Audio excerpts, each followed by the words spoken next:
transtorno de ansiedade afeta milhares de pessoas pelo mundo.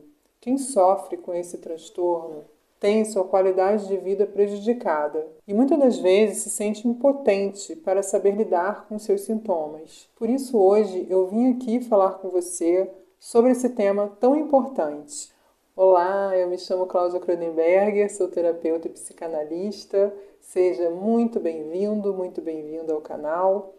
E eu te convido a ficar comigo até o final desse vídeo, porque nele eu vou te explicar o que é a ansiedade, como e por que nós sentimos ansiedade. Vou falar também sobre as suas causas, sobre o tratamento da ansiedade através da terapia, mais precisamente a terapia psicanalítica, e você vai compreender melhor como que funciona esse transtorno. Vem comigo. Bom, vamos compreender primeiro o que é a ansiedade. A ansiedade é uma reação natural que todo ser humano sente diante de situações consideradas estressantes. Uma situação que nós vamos enfrentar, a qual nós interpretamos que não vamos ter controle sobre ela, que despertam em nós um medo, um receio de não sabemos se vamos conseguir enfrentar aquela situação. Por exemplo, você pode se sentir ansioso quando está esperando por uma data muito importante, na expectativa de realizar uma prova, um exame, de começar um novo trabalho, começar num novo negócio, algo que você não sabe muito bem o que vai acontecer. Isso pode despertar em nós essa sensação. Ela vem através das emoções que despertam, desencadeiam uma série de reações físicas, mas para a gente compreender um pouco melhor, eu vou explicar para você a diferença entre ansiedade e medo. Por quê? Ansiedade é algo relacionado ao que vai acontecer, ao que pode vir a acontecer, ou que está previsto de acontecer no futuro. E o medo, ele está relacionado com algo que está acontecendo no presente. E o medo também é uma reação natural que todo ser humano sente, inclusive ele nos protege, né? Ele funciona como um mecanismo de defesa. Por exemplo, se entrar uma cobra aqui agora nessa sala, eu não vou pensar para ter medo, né? Eu vou sentir medo automaticamente. E o medo vai desencadear uma série de reações biofísicas, né? Químicas no meu cérebro, que vão fazer o meu corpo se preparar para que eu possa tomar uma ação de quê? De me proteger. O meu impulso vai ser ou de correr, né, de fugir, ou de enfrentar aquela situação para me defender, para lutar com aquilo para poder me defender. Lógico que eu não vou lutar, então eu vou correr, eu vou fugir. Mas brincadeiras à parte, né? Então isso está acontecendo aqui agora. Então é um impulso reativo, automático e acontece sem você pensar. Agora, quando nós estamos falando da ansiedade, é diferente. A ansiedade, você tem algo que está para acontecer. Bom, quando essa ansiedade, né, a gente consegue lidar com essa ansiedade de forma que não prejudique a nossa vida, que a gente consiga realizar as nossas tarefas, consiga administrar bem esses sintomas da ansiedade, mas que a gente se prepare para aquela situação, né? Vamos supor que você tem uma prova para fazer, então você tem ansiedade, mas essa ansiedade ela vai funcionar de uma forma a fazer você se preparar melhor para aquela prova. Porque se você não tem ansiedade, a gente também não tem esse motor, né, que faz a gente fazer as coisas, agir de forma a cumprir com as nossas tarefas, as coisas que a gente precisa e julga mais importantes. Mas quando essa ansiedade, então, ela é considerada, como eu falei aqui no início do vídeo, um transtorno que afeta milhares de pessoas, por que será que tantas pessoas estão buscando tratamento e estão se falando tanto nessa ansiedade? É porque,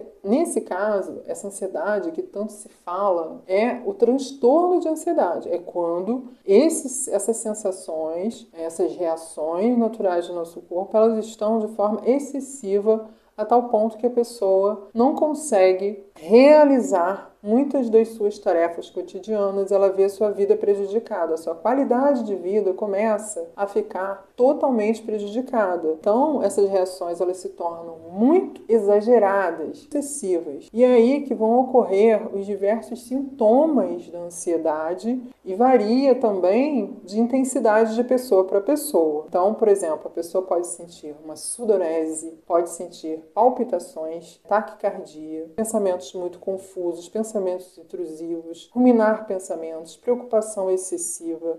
E isso tudo faz com que ela se sinta paralisada muitas das vezes diante das suas atividades cotidianas. Ela pode também sentir tontura, dor de cabeça, diarreia, dor de estômago, enjoo e diversos outros sintomas que podem estar relacionados ao transtorno de ansiedade. Quando a pessoa chega nesse nível, é importante, primordial, que ela vá buscar uma ajuda, que ela vá se cuidar, que ela vá se tratar, vá buscar um tratamento. Mas você pode estar aí se perguntando, mas afinal, por que nós sentimos ansiedade? Aqui é importante a gente frisar bem que existe o tipo de ansiedade que foi considerada por Freud de ansiedade realística. E o que seria essa ansiedade realística? É aquela que eu falei logo no início. É aquela quando você está diante de uma prova, você está prestes a fazer uma cirurgia ou esperando uma data muito importante comemorativa e você se sente ansioso e você sabe por que está ansioso, que é natural que você esteja. Todas as pessoas normalmente sentem essa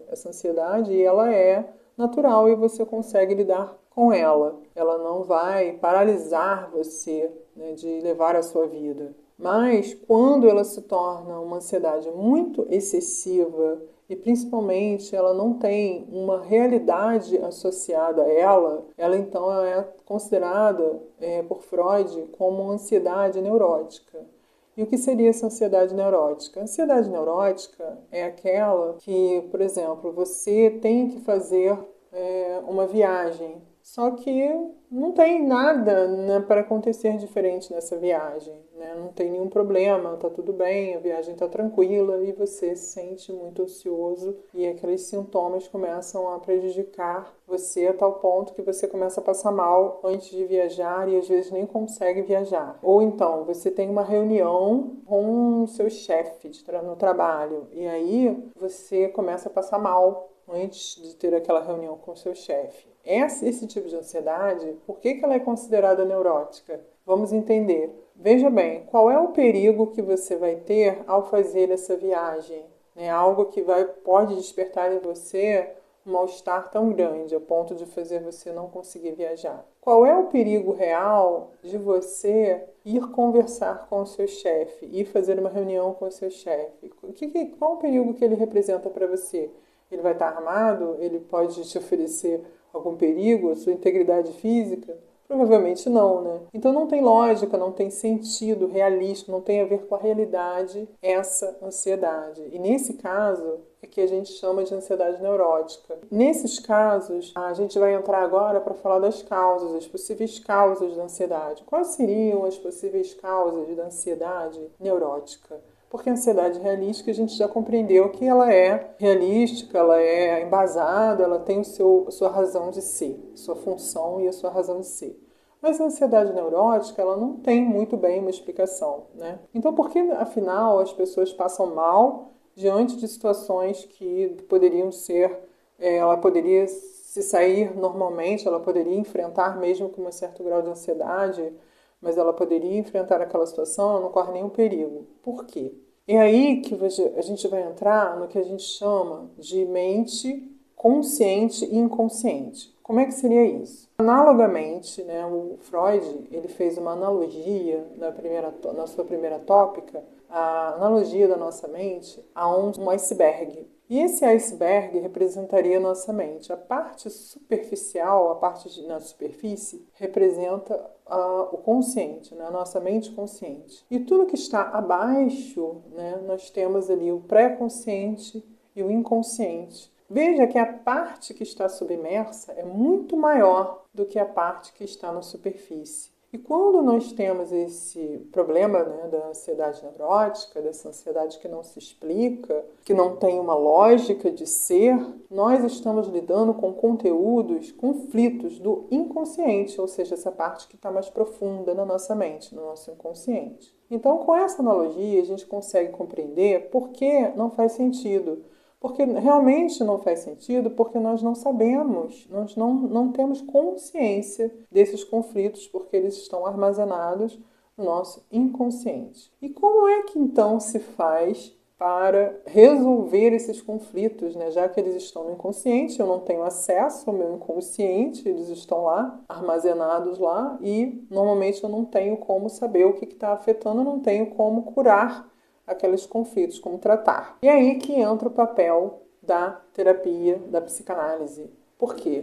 A psicanálise é uma terapia muito eficaz, né? Na clínica nós vemos isso. Como a terapia da psicanálise ela é eficaz para tratar o inconsciente, os conflitos internos oriundos do inconsciente. Mas você pode se perguntar, mas como assim conflito inconsciente? Por que eu tenho um conflito inconsciente ao conversar com meu chefe, ao fazer uma viagem? Bom, vamos aqui entender. Por exemplo, você tem uma dificuldade enorme de participar de reuniões com seu chefe, né? Toda vez que você tem esse compromisso, você se sente muito mal. O que poderia então estar associado a esse conflito inconsciente? Poderia, por exemplo, ser um conflito que você traz lá da sua infância, né, onde você viveu situações de estresse muito grande, traumático, com figuras de autoridade, como seus pais, os tutores, né, pais ou pessoas que cuidavam de você na sua infância, que representavam uma autoridade. E agora, na sua vida adulta, você associa essa figura de autoridade ao seu chefe, mas você não se lembra, né? Você não tem consciência disso. Por quê? Justamente porque essas experiências elas foram recalcadas, elas foram esquecidas ali, porque foram coisas que você não conseguiu lidar, não soube administrar, não se lembra mais, e aí elas estão ali no inconsciente. Mas ao despertar o gatilho, né, de entrar numa situação que você inconscientemente associa com aqueles momentos que você viveu traumático para você, naquela época da sua infância, que você não tinha capacidade para administrar aquilo, e você compreendeu aquilo como uma situação de perigo, a sua mente memorizou aquilo, interpretando como uma situação de ameaça. E agora, toda vez que você passa por uma situação parecida, né, que a sua mente associa que é algo parecido, você vai sentir aquelas sensações, aquelas emoções que vão desencadear essas sensações. Então, entende como é complexo, né? A origem, né, dos conflitos, elas estão bem mais profundas. E nesse caso, como que então é feito através da psicanálise? Através da psicanálise, há uma terapia pela fala, ou seja, a pessoa ela vai falando de forma sem uma ordem cronológica, que é um método chamado associação livre, né? E o terapeuta, o analista, né, psicanalista, vai avaliar, vai analisar esse discurso da pessoa e vai fazer com que ajudar esse analisando, né, com que ele faça essas associações com a sua história de vida, com o seu passado, e o inconsciente ele vai se manifestando de forma livre e de forma fluida através desse processo da fala. Mas não é como você falar com um amigo, como você falar com um parente, porque ali você vai estar seguindo uma metodologia de tratamento que é a psicanálise. E o terapeuta, né, o psicanalista, ele vai te ajudar a fazer essas conexões do momento em que você já estiver pronto para fazê-las. Porque o nosso ego, né, ele tem a tendência de se defender, né, desses processos traumáticos, né, porque ele não consegue, e muitas das vezes esse ego ele é fragilizado, ele não consegue lidar com esses sentimentos. Então é preciso a terapia para a pessoa se fortalecer, para o seu ego se equilibrar. Quando ele estiver num nível que estiver mais equilibrado, mais pronto, então aí sim é o momento de encarar esse conflito de frente, principalmente quando ele é muito traumático, ele é muito dolorido. Então é necessário esse trabalho para que isso possa vir a ser feito no seu devido tempo. Bom, e existe também também aquela sensação mais forte, né, que é a angústia que muitas pessoas sentem, que não estão relacionadas a nenhum evento em si que vai acontecer, como, por exemplo, o pânico. Aí já estamos falando de uma angústia muito forte, né? Que pode ser uma crise de ansiedade muito forte ou pode ser a síndrome do pânico que a pessoa sente a qualquer hora, a qualquer lugar, sem saber porquê, sem estar associado a nada. Às vezes ela está passeando no parque com a família e começa a se sentir mal do nada. Essas situações de pânico, elas também são oriundas da ansiedade. E essa angústia, ela também tem suas raízes nos conflitos do inconsciente do passado.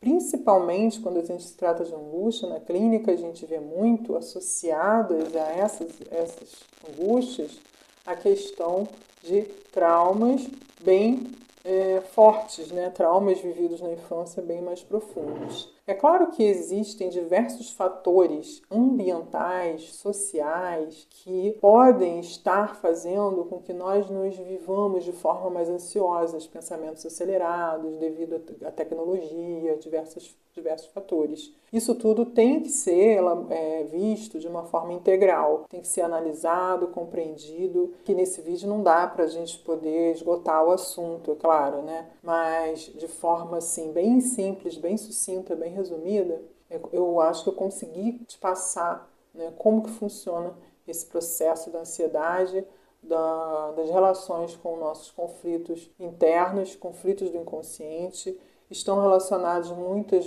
das vezes, né, a desejos que nós reprimimos. Por exemplo, às vezes a pessoa ela tem uma questão traumática da infância, mas ela na vida adulta ela está passando por uma fase de um conflito muito grande, que ela precisa tomar uma decisão e não tem coragem de tomar essa decisão. Ela tem um desejo profundo de se separar, né, de uma pessoa, de viver uma outra experiência diferente. Ela trabalha, vamos supor que ela trabalha numa empresa dos pais e ela tem um desejo de montar, de trabalhar em outra área, de fazer outra coisa, mas ela não tem coragem de abandonar esse compromisso assumido com os pais. E aí eu vou trazer para você uma reflexão de uma frase que eu gosto muito do psicanalista francês Jacques Lacan, que diz o seguinte: cada um alcança a verdade que é capaz de suportar. Ou seja, muitas das vezes a gente não tem coragem de encarar essa verdade sobre nós mesmos de frente. É muito difícil, muito doloroso. E é por isso que a gente precisa fazer análise para que a gente, nesses momentos difíceis que nós nos encontramos na vida, possamos ir além dos sintomas, tratar além dos sintomas e buscar as raízes mais profundas para podermos ter uma cura duradoura. Ou seja, não adianta eu ficar fazendo aquela limpeza superficial. Eu preciso realmente limpar aquilo que realmente está causando, está tampando aquele ralo para poder fazer fluir, né, e continuar a minha vida de forma mais fluida. É claro que um nível qualquer de ansiedade nós sempre vamos sentir, mas uma ansiedade realística, uma ansiedade adaptativa. Mas esse transtorno de ansiedade, esse pânico, essa angústia, a gente não precisa ficar com ele. A gente pode sim buscar um tratamento, aquele que nós mais nos identifiquemos com ele, e aqui eu estou trazendo a abordagem da psicanálise. E é claro que você também pode buscar terapias complementares para ajudar a aliviar, a diminuir a sintomática, né, a diminuir os níveis de sintomas, como, por exemplo, a meditação, a respiração controlada, né, mas nunca esquecendo do principal, de você não deixar de lado a busca pelas origens para que você tenha realmente um encontro consigo mesmo. O autoconhecimento é a melhor ferramenta para a nossa cura verdadeira. Bom, eu espero que você tenha gostado desse vídeo. Eu gostaria de fazer um pedido para você deixar o seu comentário aqui embaixo, para você dizer o seu nome e a cidade de onde você está falando. E se você já sofreu ou sofre com um transtorno de ansiedade, ou tem algum parente, algum amigo que está passando por isso, também comente aqui, deixe seu comentário que pode ajudar outras pessoas também, como foi a sua experiência, o que você gostaria de saber a respeito desse tema de ansiedade, que você deixa suas dúvidas e suas questões aqui abaixo. Então, já te convido a você se inscrever aqui no canal e clicar no sininho para você ser avisado dos próximos vídeos, tá bom? Um grande abraço para você. E se você quiser e precisar falar comigo, eu vou deixar o link dos meus contatos aqui abaixo, tá bom? Um grande abraço e até a próxima.